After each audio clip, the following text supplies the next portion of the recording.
저는 2000년 성탄절 열흘을 앞두고 경기도 부천 상동 지역에 하나님의 뜻이 있어서 교회를 개척하게 되었습니다.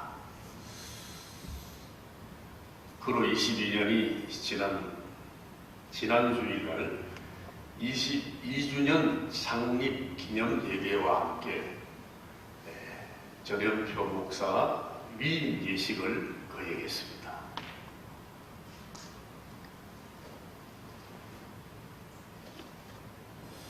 하나님께서 그 프로그램 속에 저를 두시고 이끌어 가심을 저는 새삼 느끼게 되었고,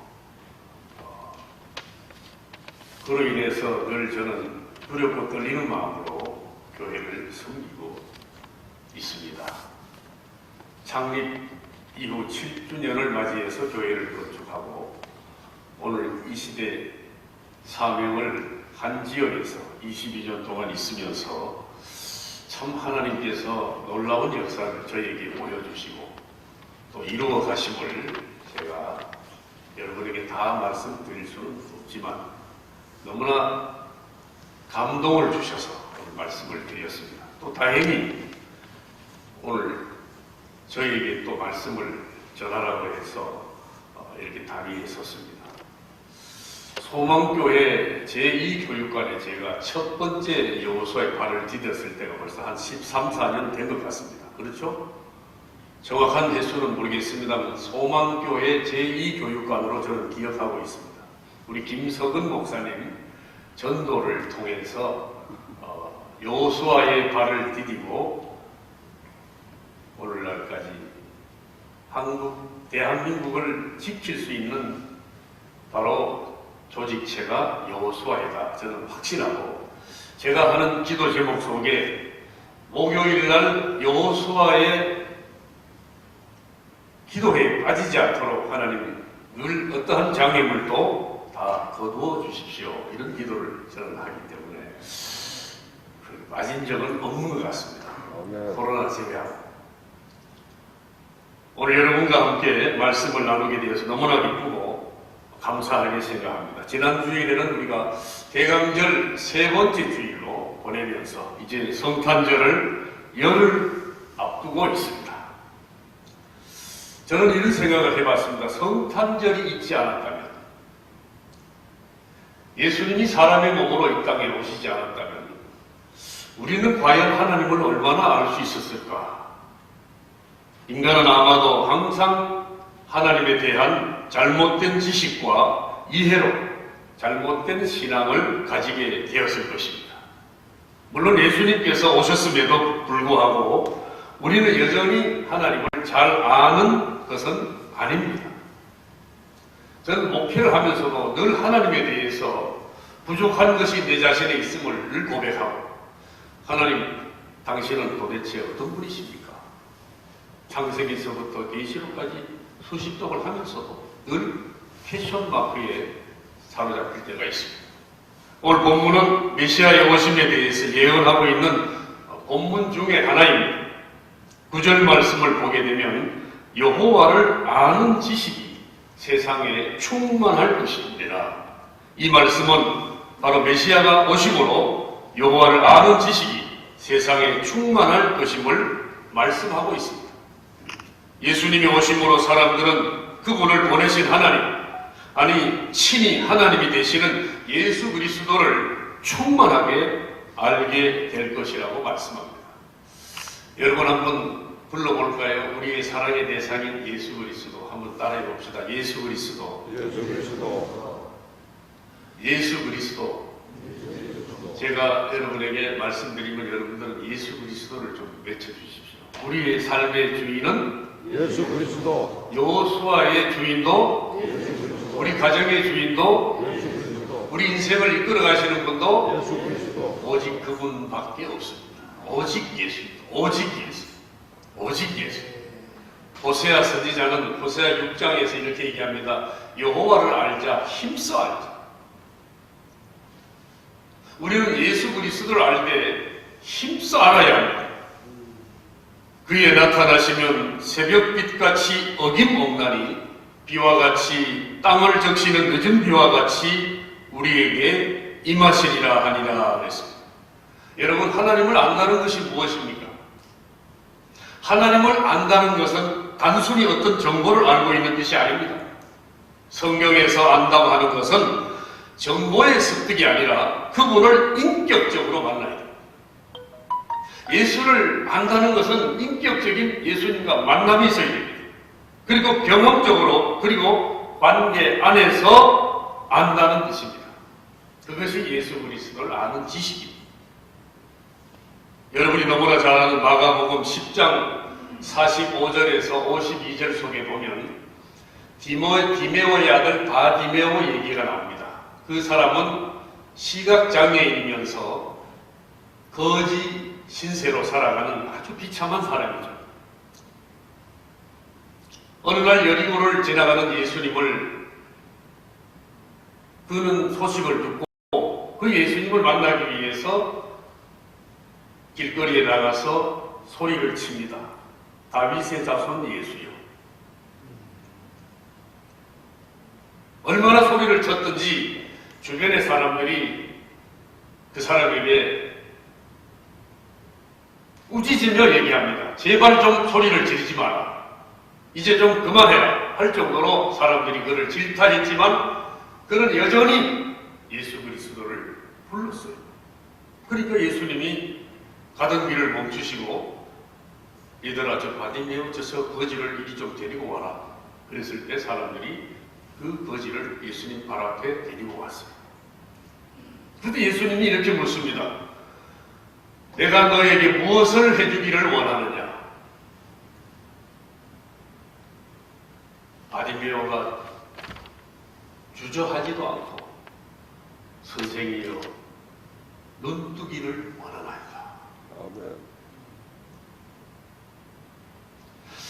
여러분, 바디메오 입에서 나오는 그 고백은요, 충격적인 얘기입니다. 바디메오가 예수님 앞에 와서 예수님, 제가 지금 배가 고파요. 먹을 것을 좀 주세요. 제가 옷이 없어서 너무 춥습니다. 저에게 옷도 좀 주십시오. 지팡이도 좀 주십시오. 선글라스 좀 주시고 견인경도, 나를 안내하는 안내경도 좀 붙여주십시오. 바디메오는 그런 얘기를 하지 않고 선생님, 제가 보기를 원합니다. 여러분, 그 얘기는 뭘까요? 내 눈을 뜨게 하실 수 있는 분은 바로 이분이시다. 이분이 바로 하나님이시다. 이걸 고백하는 겁니다. 아멘. 당신은 내 눈을 뜨게 하실 수 있는 전능자이십니다. 아멘.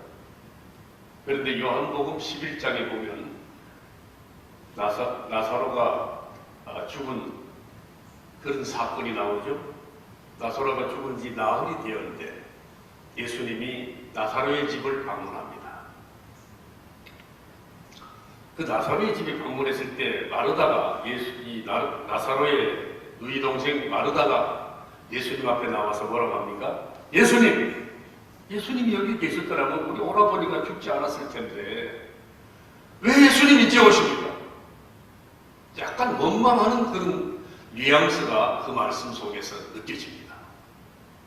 그때 예수님이 뭐라고 하십니까? 내 오라비가 살아나리라. 내 오라비가 살아나리라. 아멘.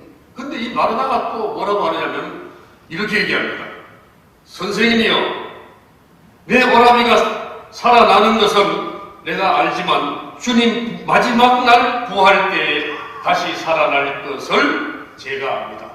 여러분, 오늘 이 마르다는 죽은 자를 살리는 점에 있어서 예수님을 믿지 않았습니다. 바디메오와 마르다의 그 대화법을 여러분들이 잘 한번 생각해 보십시오.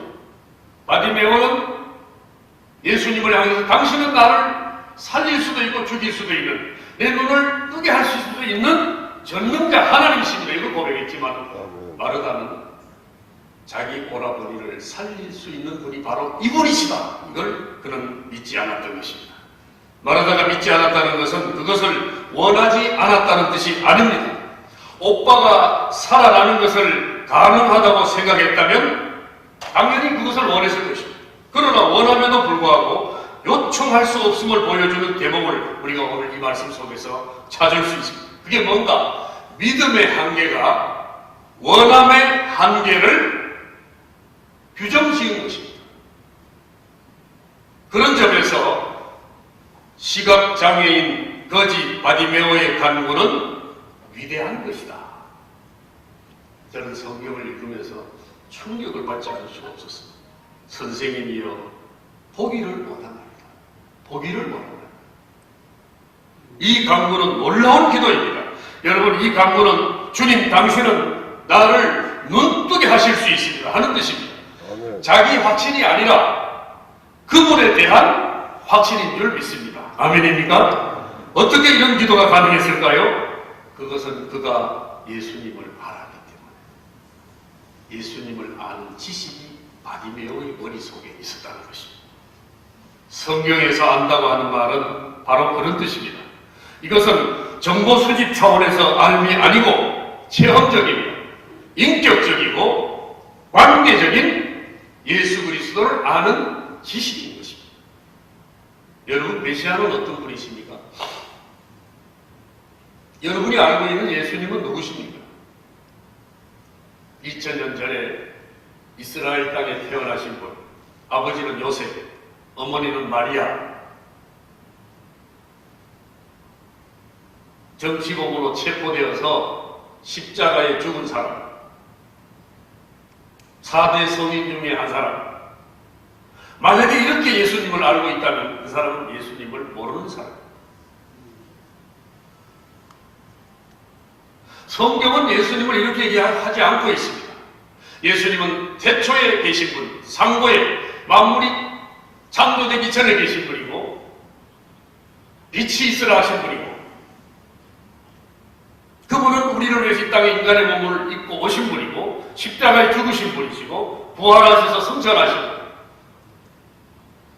승천하시면서 내가 성령을 보내주겠다 약속하십니다. 약속대로 성령이 오셨고, 또 그리고 그분은 다시 이 땅에 오시겠다고 약속하신 그분이 바로 예수님이신 줄 믿습니다.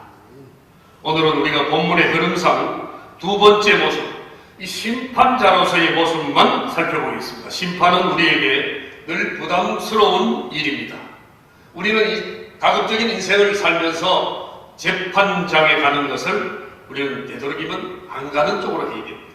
저도 아직 가보진 않았습니다만은 재판장에 가는 것을 싫어합니다. 그런 곳에는 가능한 가지 않는 것이 좋고 평생 가지 않을 수 있다면 그것이 가장 좋은 일일 것입니다. 대부분의 사람들은 경찰을 싫어합니다. 경찰이 있으면 괜히 마음이 움츠려지죠. 긴장이 됩니다. 하지만 오늘 이 본문의 말씀은 메시아로 오시는 예수 그리스도를 심판자로 말씀하고 있습니다.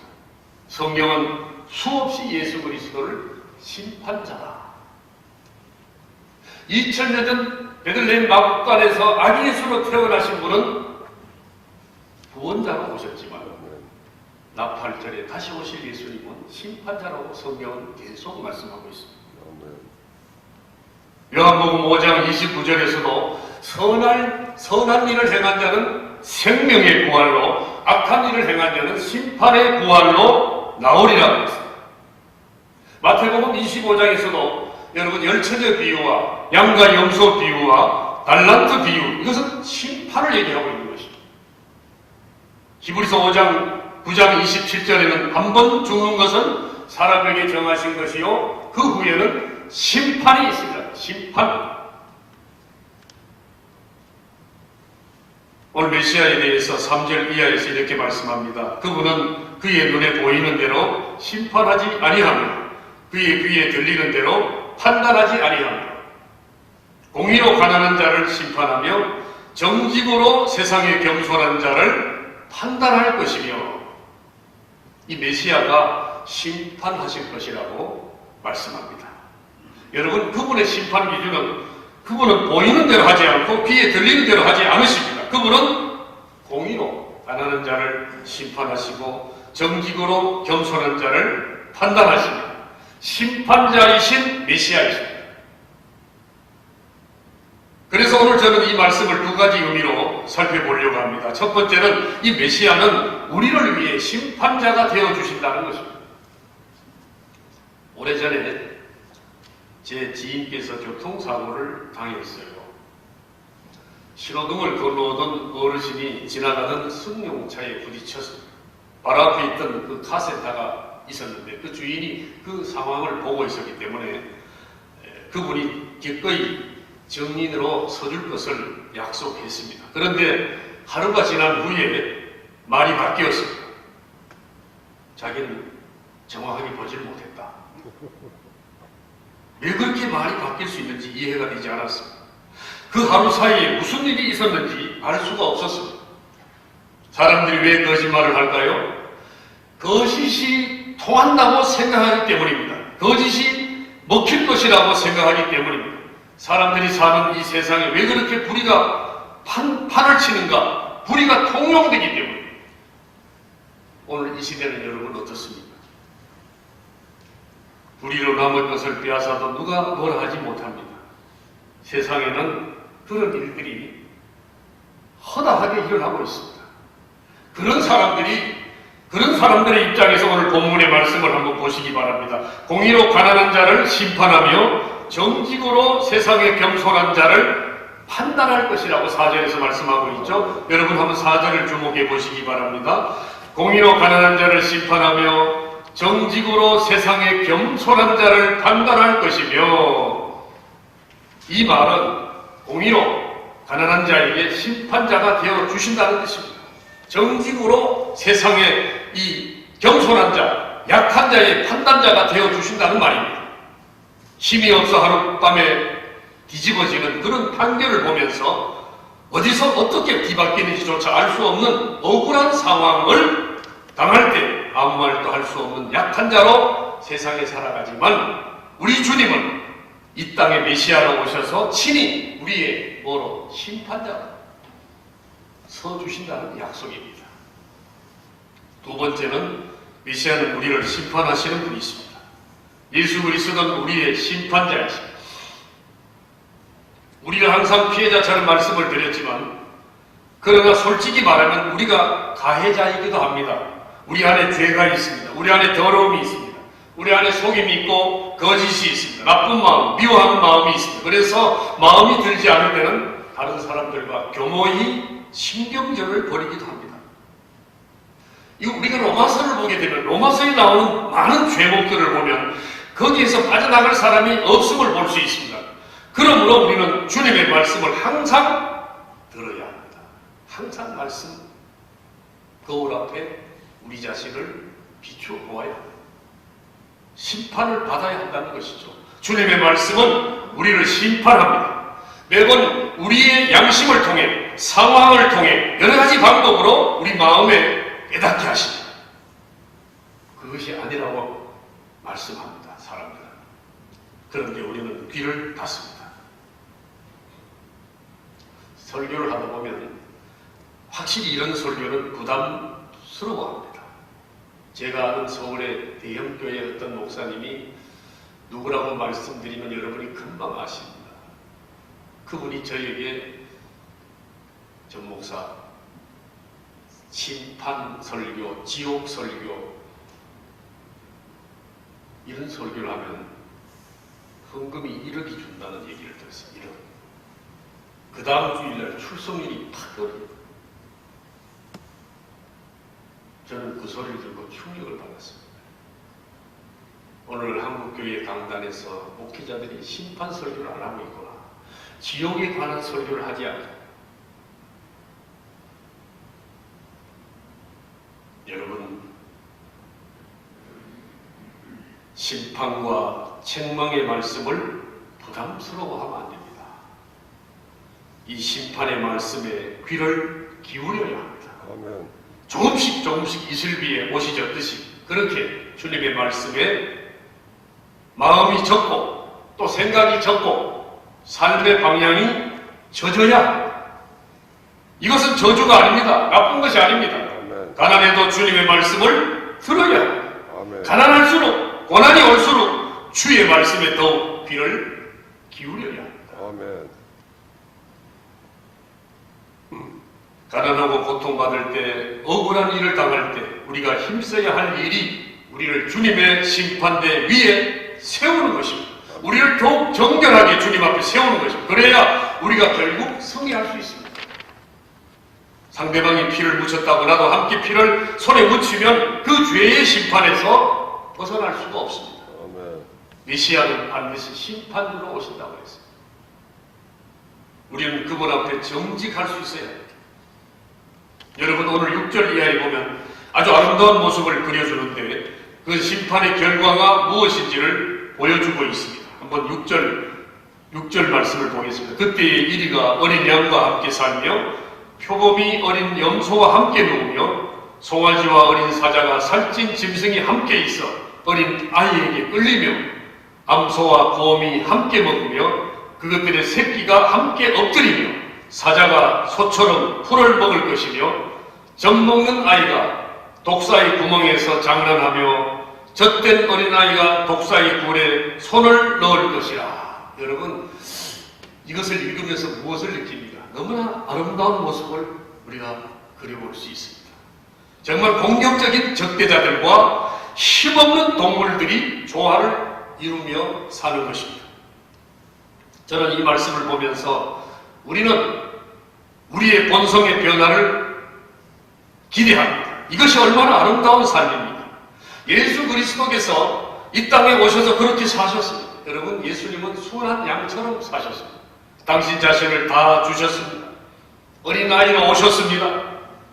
진리를 가르치시고 제자들의 허점과 약점들을 다 덮으셨습니다. 제자들의 발을 씻으셨습니다. 저들이 배반할 것을 다 알고 있었죠. 가룟 유다의 배반을 예수님은 알고 있었습니다. 그럼에도 불구하고 나무라지 않으셨습니다. 조용히 경고하셨습니다. 안타까워하셨습니다. 십자가에 죽으셨습니다. 그리고 십자가에서 승리하셨습니다. 우리가 천국에서 변화될 것을 알고 기대하면 이 땅에서 변화가 일어납니다. 결국 예수 그리스도의 아는 지식의 문제입니다.